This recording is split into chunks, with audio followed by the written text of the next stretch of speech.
So what if I told you the latest superhero movie this year wasn't advertised as one?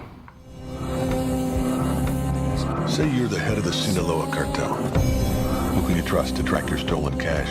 He's capable of coming in cold, uncooking years of books, and getting out alive. Imagine the secrets this guy has. Who are you?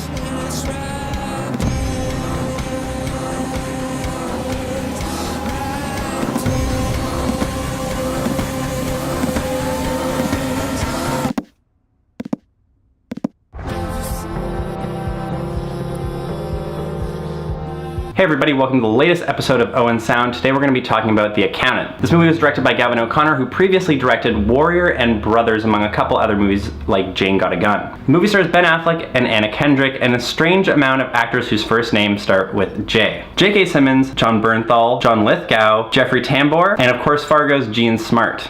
Ben Affleck stars as Christian Wolf, which is a constantly changing name for him, as he's also does a job as an accountant for a bunch of these terrorist groups or kind of shady groups internationally, flipping their books from them, and earns a bunch of money this way. And it follows the police that are trying to catch him doing this in a really interesting way. But he plays this character really interesting. He's an autistic accountant savant who also has a military background, which allows him to kind of fight off these people and be strong in his own right. Anna Kendrick plays a financial officer at a business that he goes to audit, and she really just has a fun little part in this movie that's really great to watch and is really deep the further and further you go into this movie, and it's just fun to watch. As for the remainder of the cast, J.K. Simmons, as always, is really great and has a really deep character. John Lithgow is kind of up and down throughout the movie. Jon Bernthal is really interesting. I get into a bit more of why I find his character so interesting a bit later. And of course, Jeffrey Tambor is a little underused in this movie, and Gene Smart is especially overused, especially for me just finishing the second season of Fargo, where she has a great leading role. I thought the movie's portrayal of autism was actually fairly accurate in certain cases.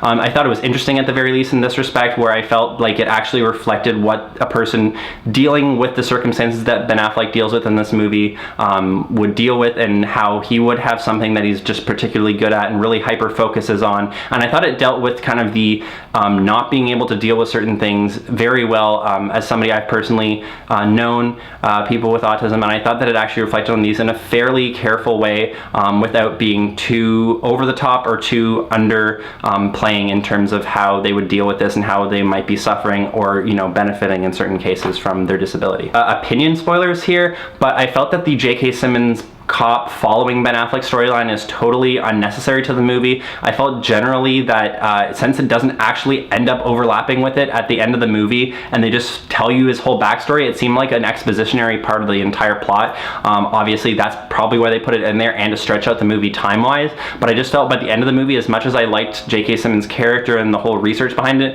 I just felt that ultimately it didn't affect the plot in any grand way or really at all, so I just felt like it wasn't really useful and could have been taken out completely. This said, I did enjoy the little backstory on J.K. Simmons and his tie to the accountant, and just how he grew as a cop throughout his career. I thought that was pretty interesting. Although the research scenes with the female cop that they have in this movie is actually just kind of weird. There's certain parts where she's researching some of his past names, and as somebody that's familiar with some of the characters that they were mentioning in his previous aliases, the fact that they show it multiple times made it very annoying that a cop wouldn't have made these connections to where all the names match up over time, and I just found it kind of annoying. Now, dealing with the disability itself, there are some really interesting scenes where he's trying to desensitize himself to lights and loud sounds, and these are some of the most visceral and really immersive in the movie, where Ben Affleck in his adult life is dealing with the desensitization by playing loud music, flashing lights, and kind of rolling something on his skin using this like wooden stick. And these scenes are really visceral, they're really intense, and they really put you in his head in the movie. I thought these were really effective scenes,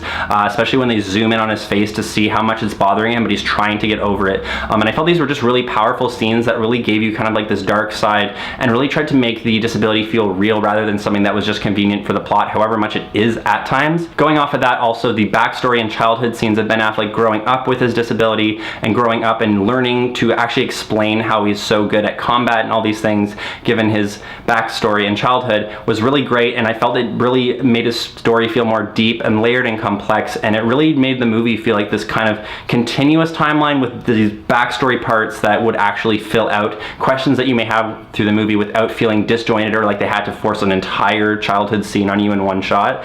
And I felt this was really effective. Last point on the sensitivity thing, I did feel like the movie felt like it was empowering people with disability at some times, and it felt a little insensitive at times. This may be dependent on the audience you're with, as some people will laugh at certain scenes, and I felt most of the scenes were actually accurate enough, sometimes a little bit insensitive, but I felt that in certain scenes it felt like also that the tone was constantly jumping between being serious and it's kind of an action-y but serious type of movie, and being comedic just like out of nowhere, with like random character reaction shots just jumping in every once in a while. But other than that, I felt the movie is mostly consistent. Going into some full spoilers, we're going to jump into a couple twists and why I liked and disliked them. Spoilers once again, but the brother storyline with John Bernthal, as he kind of gets closer and closer to Ben Affleck's character throughout this movie, you can see this coming a mile away, especially if you're just paying attention to the fact that they keep focusing on his little brother in these childhood scenes.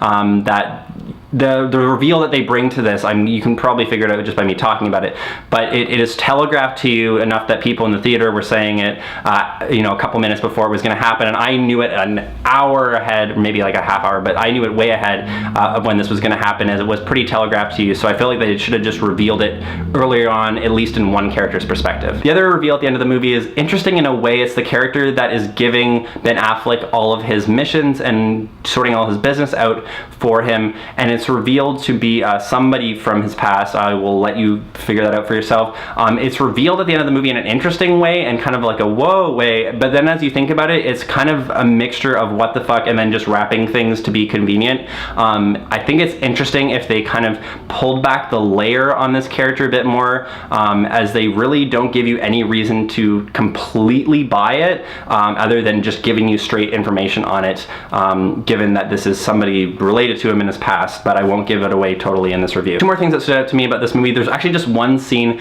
where he's putting a puzzle together at the start of the movie to show that he's like really smart. I hate these kinds of scenes, they're a little over the top anyways, but he's putting together this puzzle and you're watching it, and there's a whole scene built around it, which I thought was interesting, but the way that they finish it, you find out that he's putting this puzzle together on the back side of it, and they flip over to show you what it is, and it's Muhammad Ali, his knockdown pose, with his kind of fist down.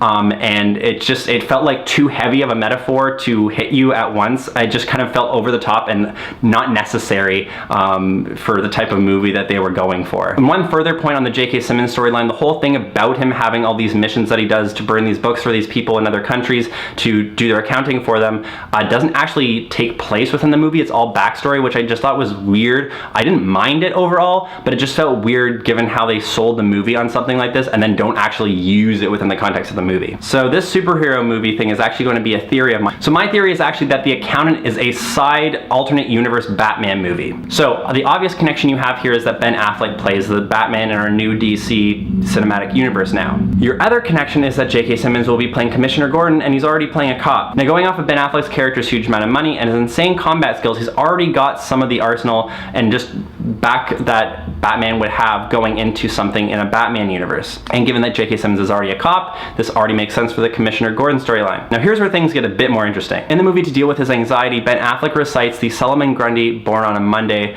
poem, which a lot of autistic people may or may not use to deal with their anxiety. It's like using a poem as a piece of rhythm. But what's interesting about this is that Solomon Grundy is actually a villain in the DC universe. So using these different things, it's actually interesting to see this as a possible, I guess what you want to call it, like an Earth 2 or something like that, DC universe connection. I like to think of this as kind of this weird alternate universe Batman movie, given all his skills and just the way that this movie works. And I'm wondering if in the future any of the other actors from this will show up in the DC universe, as many people are getting roped in. Of course, this may just be connecting actors to stuff, but I thought it was interesting in this certain respect to try and connect it to the DC universe in this one way. Also notable is that John Bernthal plays the Punisher in the Marvel universe now, so this could be considered a Batman Punisher crossover, and would actually be cool because they both have like these similar types of not being a superhero but fighting all these people off, and maybe using this, the Punisher becomes more into his character using Ben Affleck's arsenal later on. But you can take what I say with a grain of salt because this is just a theory, and I just thought it was interesting how it connected to the universe universe in so many different interesting ways. So overall, I actually really like The Accountant. I was surprised. It does seem like a cheap movie at some points, but the way that it actually deals with disability and just the overall flow of the movie to me seemed really enjoyable and fun throughout. It was just a really fun movie. You really like Ben Affleck's character. You don't feel like it undersells the disability, and feels like it does empower it actually at certain points, which I thought was really lovely to see. I've rarely seen any movies that deal with it and not in like they're still kind of weak way, like so many movies I've seen, where it actually just felt like he took control and he's living with it, and he's